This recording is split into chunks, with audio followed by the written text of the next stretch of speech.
Next सवाल भी रमज़ान के मुतालिक ही है। सवाल है, ज़कात किन पर फ़र्ज़ है?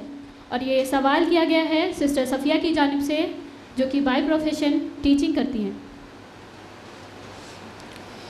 सवाल किया गया है कि ज़कात किस पर फ़र्ज़ है।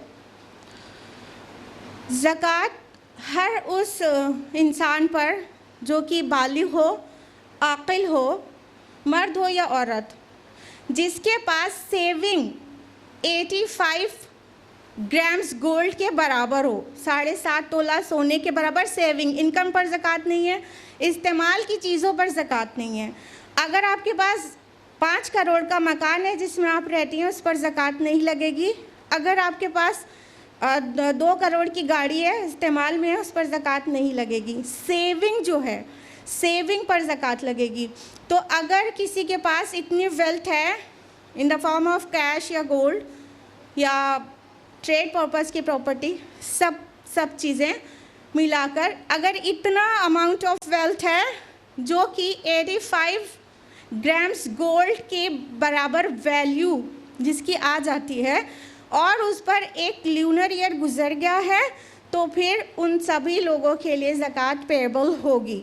अगर ल्यूनर ईयर अभी नहीं गुजरा है लेकिन निसाब लेवल तक पहुंच गया है इंसान, तो जब तक पे नहीं करना है जब तक ल्यूनर ईयर गुजर गया हो।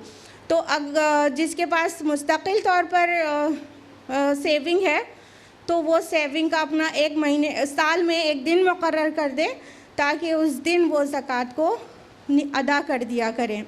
ध्यान रहे, ज़कात का जो एसेंस है वो क्या है कि अल्लाह ताला जमा करने के लिए डिसलाइक करते हैं कि अगर माल बहुत ज़्यादा जमा रहेगा तो क्या होगा कि सोसाइटी में सर्कुलेट नहीं होगा, तो फिर एक तरफ अमीरी बढ़ती चली जाएगी और दूसरी तरफ गरीबी बढ़ती चली जाएगी।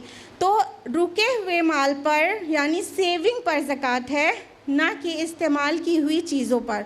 और ये डेफिनेटली इसलिए है ताकि सोसाइटी में इकोनॉमिक बैलेंस मेंटेन हो। जब माल निकल कर बाहर जाता है, चाहे कोई चीज़ भी आप ख़रीदें और अपने इस्तेमाल की ही ख़रीदें, माल निकल कर बाहर जाता है तो वो किसी ना किसी के घर तक पहुंचता है, यानी किसी को एम्प्लॉयमेंट मिलता है, किसी को प्रॉफिट मिलता है, किसी का चूल्हा जलता है।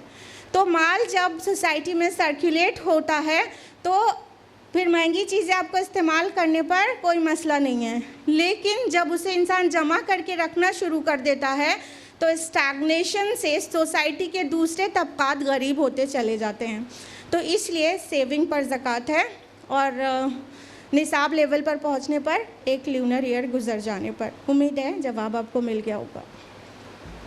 जज़ाकल्लाह मैम।